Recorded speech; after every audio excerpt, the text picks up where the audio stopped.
balandi ya Fidéline dans l'officiel. Bonjour Nabino Nyonso. Bonjour Nabino. Bozala toujours branché. Bozala toujours scotché, branché na Fidéline dans l'officiel. Bozwa ba nouvelle. Makambo ozo leka na monde musical. Ozo leka na monde na biso na Congo. Bozwango bokolandango sur Fidéline dans l'officiel. Baona basabone te, bosabone massivement. Bosabone pe na TikTok na biso eza Fidéline Biakulu. Na TikTok na biso bosabone kuna to bando sala pe ba direct kuna. Bande kona eto solo la lelo po na problème oyo ezoleka na Tunisie. Po na problème à Tunisie. Pourquoi biso africain, biso peau noire d'abord. La peau noire toza maltraité partout. Partout, tina mindele Afrique bakomo maltraité biso. Na peau blanche Afrique bakomo maltraité biso pe. Donc biso tozanga valeur na monde entier biso peau noire. Tozanga valeur. Pourquoi? Pourquoi peau noire ils maltraité partout mais so totali pe bien. Kai pa biso nde bayaka kozwa ba richesse na o esala ke bamboka na bango ezala o eza lelo. Bayako toka ngo mingi na Afrique, surtout na Congo na biso kuna. Bayako toka ngo nde kuna après bayeba tomboli bamboka na bango biso tokomolanda ngo siko kuna.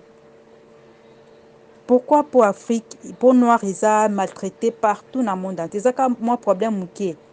Babando boma ba africain. Moi problème esale muke soki mundele na mutumindi babundaki ekomi soki babetaki mundele moko il faut bango babeta ta 100 africain, il faut 100 africain banyokwama. Ekomi nini? Eza nini vraiment? Ekomi koleka. Ekomi koleka vraiment, ekomi ko bakumo kende ti na niveau ya ko tout sa biso ba africain mitu. Biso pe ole tozala ta uni, tokomo bunda na tokomo pota na biso siko. Ekomi ba Rwandais contre ba Congolais contre ba Brazzavillois, ba Congolais contre ba Sud-Africains, ekomi bongo siko. Ekomi bongo tokomo pota na tokomo bunda ole tozala ta uni tozala ta esprit moko non, ekomi siko ya guerre ba Zaïrois contre ba Brazzavillois. Et puis nalandaki ndeko na biso moko Brazzavilloise na TikTok a fingi ba Congolais ba Zaïrois nyama Zaïrois na sumbelaki na munoko siko bino bato mbongo bino Congo Brazzaville bato mbongo et pays na bino eza na histoire nini Brazzaville eza na histoire ya Brazzaville pays moko ezanga na histoire toyeba kobeta histoire na bino neti bokoma na indépendance nga nayeba kango te na sikolo yoka na tuna tozala ba Brazzaville a place naza na tuna ba moko ta kokoko beta na lisolo na bango ti bazwa indépendance akoka te na pays na bino boza na richesse nini boza na na pays po biso totanga o eza na Congo botu na président na bino Sassou na nini matanga ya papa Tshisekedi ya Chichi Munyere na matanga na ayaki a depuis bembe ya ti na ne bakunda ya ko vandela nini bino ba po normalement ne bino boza likolo na biso ye il faut aya bato bon ba ya comme ata 2 jours avant enterrement bien jour enterrement aye azongi alala kuna matango ndra famille na bango ya ko lukani atinga mwana to bando moneka liboso na vanja ya ko lukani azane leko ayaki odembela wana ayaki obondela biso to ba Congolais tozo kufa parce que ba dirigeant na biso nde ba mitema mabe neti président na biso aza mal entouré Fatiba aza mal entouré so azaki entouré na bato bonne fa neti ye mbele makambo nyonso zo subir te nga to subir te nga to lula bamboka libanda te pas parce que biso toza na diamant toza na or toza na cuivre biso nde falaki kutu ba français ba américain ba ya kande pa na biso ba ya koluka misala mais biso bakomo nyokola biso na ba pays bato bakomo nyokola biso na bamboka misusu bamboka mo ezanga tineti ba Tunisie wana. Il y a quel problème en Tunisie? En Tunisie, ici, il n'y a pas bien. C'est la police Tunisie qui attend de ramasser les blacks là. Ils n'ont rien fait. Bien. Ça, il ne peut pas dire qu'ils n'ont rien fait. Parce que l'indice passé là. Voilà. Nos frères là ont tué une femme ivoirienne.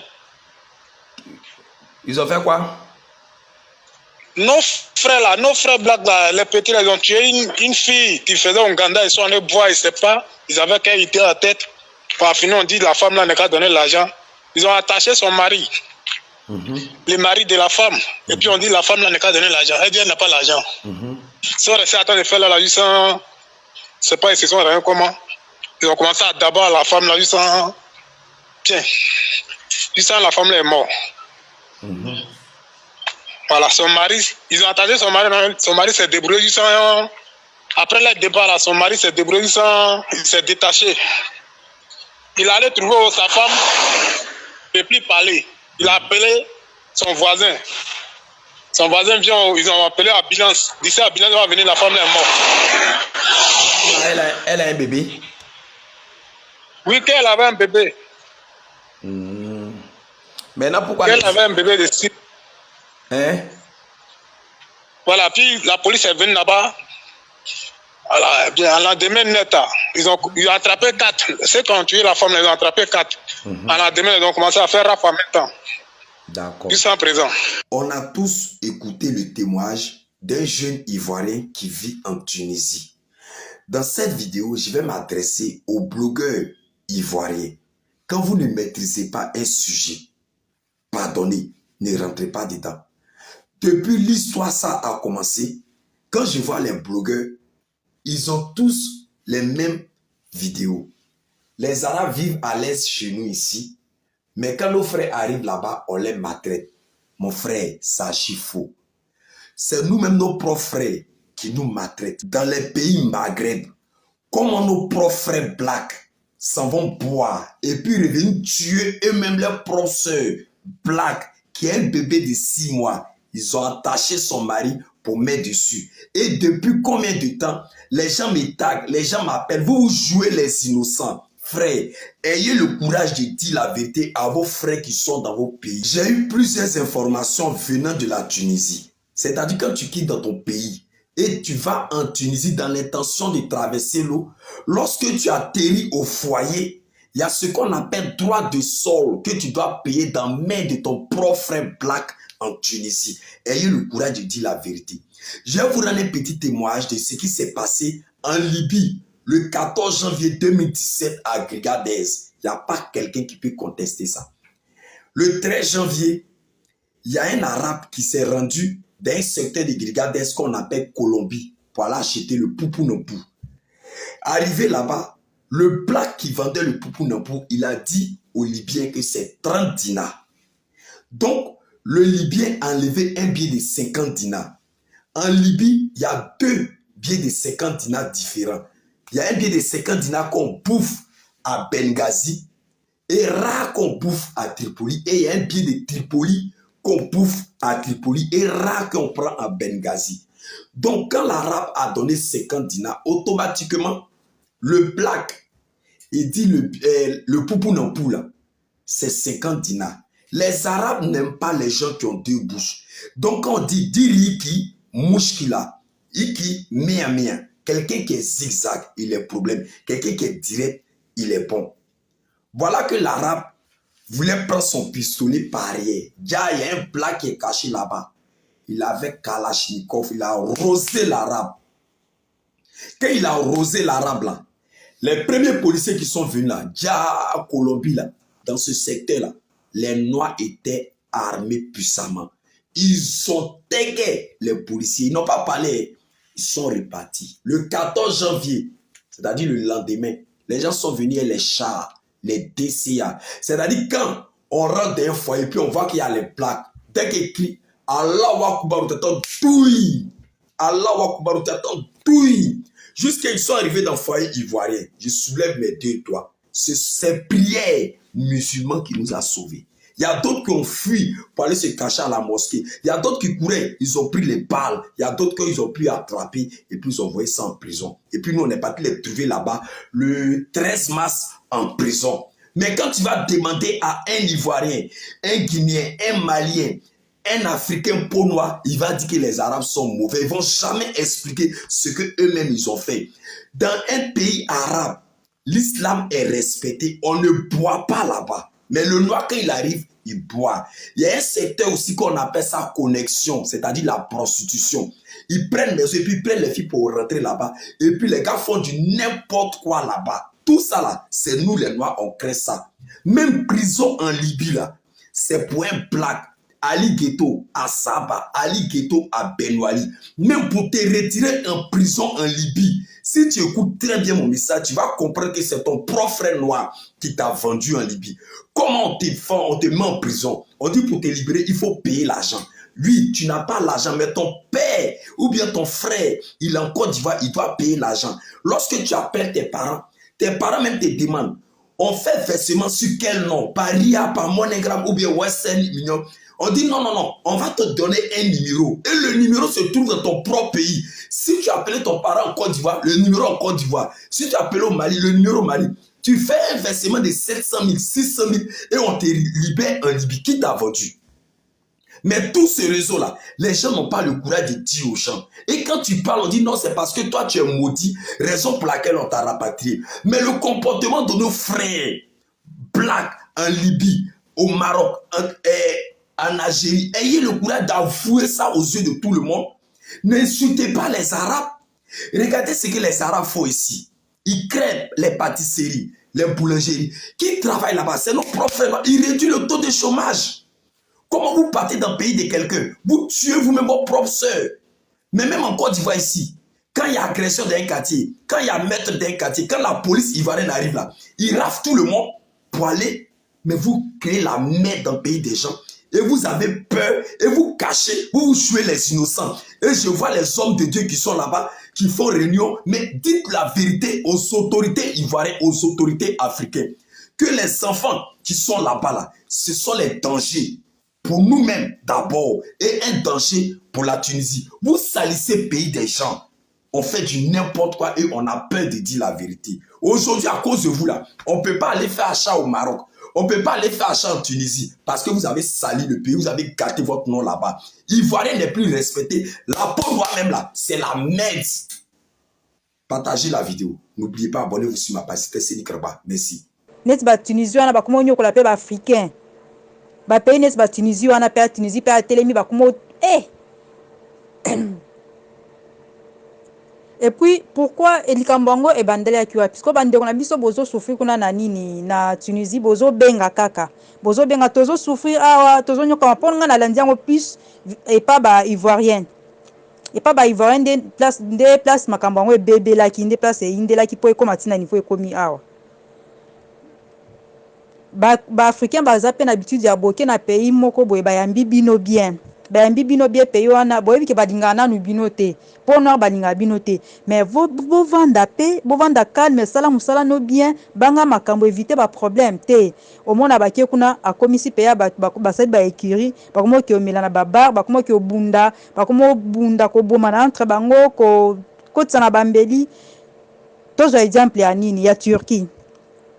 Turquie a bando ezaki pays moko a bien sans problème bando ba africain nyonso ezo yamba ba africain ki ata sa mukando ozo musala na Turquie so komika lelo lobi oke musala ba memo pe na isho ki o travailler Turquie ezalaki bongo ata za mukanda to travailler na lelo sko Turquie atombo ki pona komo benga na bato komo nyokola bato kuna pona nini ka biso ba africain de to bebisaki biso ba tokenda kuna de to bebisaki ayamba ne batu bandi ba komi kuna ba komi babandi bakoma ko poignarder batu ko koranga batu na bakwa bandi buna babandi tolongo na bandi bu ba congolais ba ki osala kuluna komo sala kuluna boyoka na Congo ne komo sala na Turquie bakomo kale batu na ba métro bakomo senga batu ba mbongo o libérenga mère libérenga e komi na Turquie bande ko nanga boka moite e komi na Turquie e koma na Turquie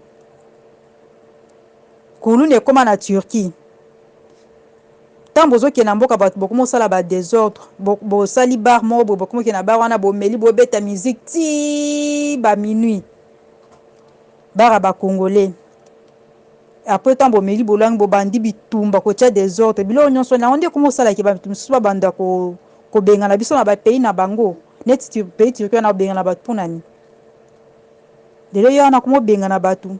Or Turquie ezaki pe vrai quoi pour que no lelo komi lelo au bandi no musala au travail na yo au travail no dans le noir pour mes até muto qui pas até muto déranger na nzela zate tala lelo ne ba bebisi makam ba bebisi ka biso ba africain to kenda kuna na bandi bo ba kenda kuna na nini na Turquie tolongo kuna parce que problème ya Tunisie e bandela ki wapi bande on a biso bazolela ka bazonyo ko la biso bokote la biso président yaka bo e bandela ki wapi ba ivoirien entre bango ndeko na bango ivoirienne ceux qui mutu ne sala ka bien te on ne sait pas ceux qui ezaki nini là on ne sait pas ceux qui moi ça mutu ceux qui sala ki bien te so abelaka ceux qui azaki na problème ake bazana wenze na bango ya ba ivoirien ake asombi biloko ake po asomba biloko azwi biloko mais apesi mbongo te nde problème o bawelelaki yango wana ntango apesi mbongo te babandi obeta ye babandi aza na mobali na ye babandi obeta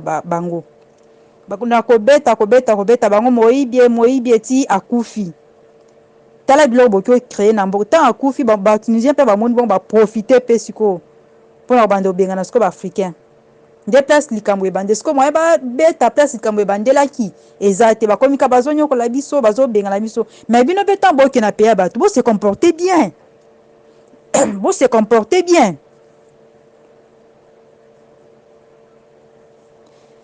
eza neti awa bagrande ba YouTube ekomi ya kokende kotisa na bambeli na bametro kokende kobunda na bandako sikoyo yebisanga bakolo mboka na so bamoni biloko bon batayi bana bakongolais bana ba ivoirien bamoni non bato bazotia désordre mboka na biso bakangi bino bazongisi bino sikoyo basali mabe na nini poso boke na peya bato boke bovandi okendela nde musala okendela kop na yo osali se comporter bien nandimi te ke bato wana baya bazwi yo babengani yo te ebandaka na tozolanda mpe awa dernièrement congolais na Australie kuna bapesi musala travailler na nini na ba homme de VR kuna zoka nde aviolaka akushaka na bamama bato bakoka bato ya mikolo siko na mboka neti ya bato kuna bakosala no ndeni bakio bazwi yo babwaki yo mpe na moto so bazwi yo babomi yo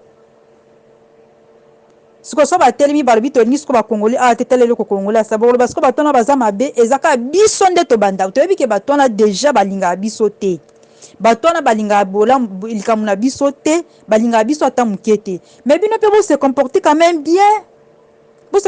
même bien na mboka bato obangi makambo ovandi na coin na yo likambo wana ebandaki na baivoirien nde babandi likambo wana babomi ndeko na bango ivoirien atiki bebe babomi ndeko na bango ivoirien nde bamoni kete bato bazotia desordre mboka na biso nde babandi makambo nyonso wana ti ekoti na bakongolais ekoti na baafricain nyonso siko mpo baexplike siko likambo ndenge bandaki bazokoka siko bakoma obengaka kaka au secours siko likambo oyaka osali siko ntango oyela bato nyonso na bavoyu na babandi bakoma oprofite bakoma oketumbela baafricain bandaku kotumbela bakongolais bandaku siko likambo yango esekwei neti kote biso bakongole bazolela gouvernement azokipe biso te aya kosauve biso siko kosauve bino eloko moko o gouvernement aza possibilité osala na minute oyo atindi bino baavion ezwi bino barepartir bino bozongi Congo siko congolais alingaki eloko wana te ndenge asa avant biso nyonso toyebi déjà Congo passe eza Congo eloko vraiment na minute oyo ezotambola ya ezomarché yo so bimaki déjà bato batikali kuna na bazwi position bien ozonga susu kuna ezalaka facile te maintenant boza na situation passe bazotinda baya ozwa bino bolingi te baya ozwa bino bolingi te siko bango balingi baza dia pembeni ya ba Italie baza pembeni na mwa bapeya ya Europe awa bazwa bango babwaka bango baza na pays na biso eza na capacité wana te ya bango nini facilité baza nango eza ya kolongola bino kozongisa bino Congo eza ko faire avancer bino bakomisa bino ba destination te tana lugiere eza na esa kuna bana bakotela biso tozobunda tozopota na biso moko siko ka pona kolongola bino ko pusa bino apeni na undima azwa bino bino bozolela bazosunga biso te bazokipe biso te mais bazotinda bavien baezwa bino bozonga nde Congo mpo kuna so batumbi yo so babomi yo na ozala ata na Congo kuna ozala na mwa pasi yango nini eza bien bandeko na nga bakongolais bozolela kuna bosunga biso bosunga siko lisungi baki osunga bino eza batindi baavion bozonga bandeko na nga bozonga soki makambo ezongi normal boki ozongela bino susu nini Tunisie yango siko te bakongole balingi yango te bango balingi baavance bazwa bango baki obwaka bango na France baki obwaka bango na Espagne baki obwaka bango na Italie est-ce que ezalaka guerre apamba bituma toza nango na Congo mutu akotela biso aza te kaka bino kozwa bino komema bino na France komema bino na Italie vraiment bande on a biso bozo conscience si réellement place besoin la souffrance bon mat ba vient bazo tinda na bon mata bozo ngana no Congo bo sauver na ba vie na bino bozo nga Congo le reste bo tal après bozo ngana no Congo bozo nga ba vient bazo tinda na bokota vraiment bozo nga Congo et puis biso ba africain toza na libanda pays il faut savoir comment se comporter na pays abatu toyeba comment se comporter na pays abatu toyeba vraiment comment se comporter to banga makambo to éviter ba makambo misusu Congolais akaso ba peso mo opportunité mke na mboka batozui si eloko boma surtout eza bar so basi batie déjà bar wana eza ba Congolais sili esili ekomi bara bitumba ekomi bara kioboma batu eza bien te eza tala siko makambo ezo komela bandeko na biso bosu boyaki déjà bovandi tamusu bamsu basinstallaki déjà banda da misala na bango bozo bija ozonga lisusu sima neti so ozongi na Congo na minute o bokio bandela so a 0